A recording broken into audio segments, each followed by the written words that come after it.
Most people who try to learn a language fail miserably, and that's probably going to be you as well, at least if you follow the common language learning advice, because it's trash and will stop you from getting fluent no matter your effort. I learned that from experience, but today I speak 4 languages. So in this video, I want to go over the 4 common mistakes I see almost every language learner make that's quietly destroying your progress, and what to do instead, so you can go from wasting your time to finally getting fluent. The first mistake is treating language like it's math. And this is the reason why you'll see some people study for years but still really struggle to use the language in real life. When I started learning Spanish, I had spent the first few months learning common words, learning the grammar rules, and I felt like I was improving really quickly and I was learning a lot. But the problem was that whenever it was time to actually use the language or I heard it in real life, I always had to remember the grammar rules, think of the words I wanted to say, and then translate it in my head, sort of like I was doing some mental math formula. It wasn't until speaking with my mom, who also speaks Spanish fluently, that I realized what the problem was. See, she was way more fluent than I was, but at the same time, she had no idea why stuff worked the way that it did. She'd never studied grammar, and she hadn't studied or translated the words. She just knew them instinctively. And here's where it clicked. I was treating language like it's math, memorizing and explicitly trying to think my way to the correct answer. But language works more like a sport. You can't think and read your way to getting good at boxing. At some point you just have to get into the ring, because the correct thing to do will depend a lot on the exact situation, and there's thousands of different situations that you have to experience. Not to mention the fact that if you have to think every time you want to dodge a punch, you probably will just get hit in the face before you even have time to do that. So here's the fix. Don't see language as something you can study and learn. See it as something you absorb.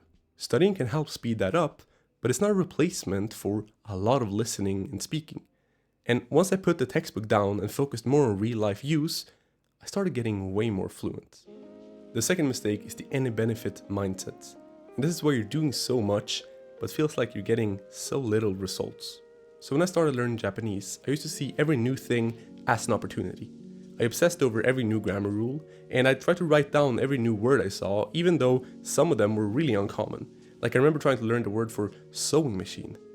But I've barely ever used it, even in my native language, and I definitely didn't have to learn it in like my 4th month of studying Japanese. And not to mention my routine. It was cluttered with apps, websites, and different textbooks. I thought that every time I saw a new thing, I was like, yeah, that looks pretty useful, so why not try it? But all that did was slow me down, because now I had to focus on 10 different things instead of 3 or 5, which meant less focus on each one, and it made me mediocre on all of them, and it made me forget like half the words I was learning. And here's specifically why that any benefit mindset is so harmful.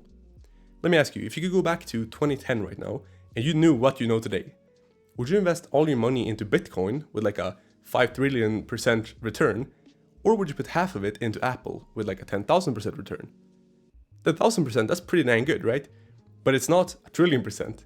So you'd be pretty stupid to put half of it into Apple just because, yeah, it's also a good investment. Yeah, but it's not as good. And that's essentially what you're doing when you're trying to learn everything at once. Because you're not just learning something else, you're sacrificing another more important thing.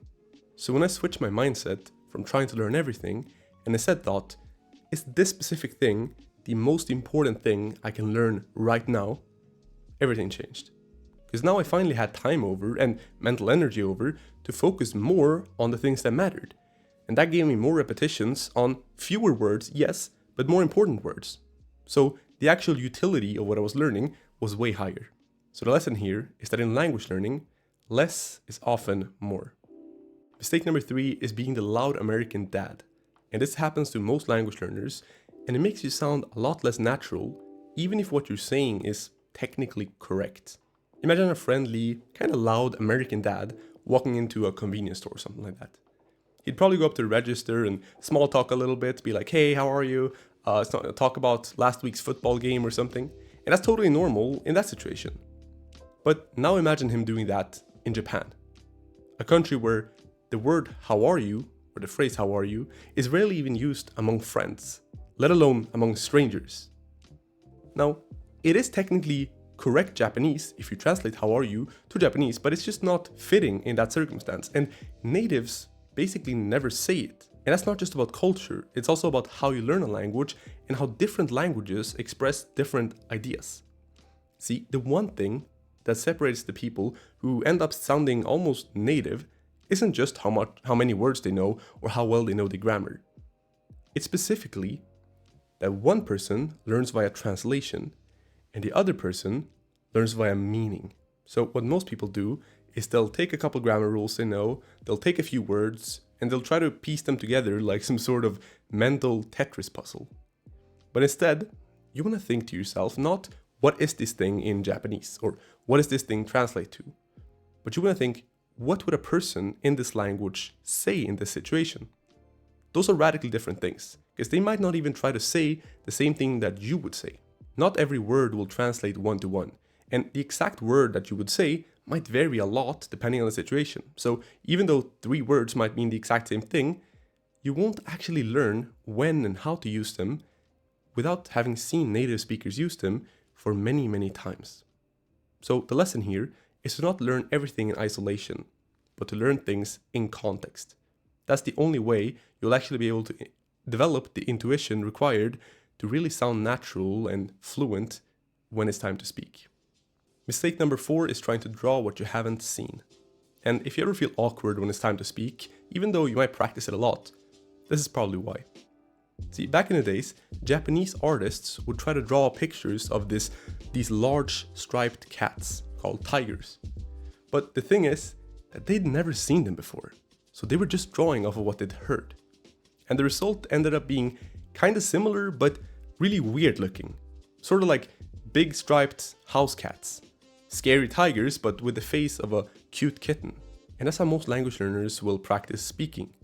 See, you've probably been told that to get good at speaking, you have to practice to speak. And that makes sense on the surface. But the problem with that idea is that if you try to have full conversations without having developed some sort of a base understanding of the language first, you'll essentially just be shooting in the dark and guessing on what to say, how to say it, when to say it, and you'll be making a lot of unnecessary mistakes, and your conversations won't really have much substance in them because you just don't know enough of what to say yet. So the fix here, and what I'm recommending, isn't to wait forever until you start speaking, but it's also not to do what a lot of people recommend, which is to start speaking from day one, because that's just kind of a waste of time. Instead, take some time at first and build up this language base, from studying the language, listening to people speak it, and building this mental model of how things work. And then once you know a few hundred words or so, then you can start speaking, because your conversations will actually have some substance. Here's the key takeaway. Comprehension always needs to come before production, because otherwise you'll just be painting weird tigers and not making much sense at all. These tips are great, but without having a proper routine, you're not really going to know what to do and when to do it. So for that, I recommend watching this video right here, where I go over the complete routine and method that I've used to learn 4 languages. I'll see you there. Thank you so much for watching, and until next time, keep learning.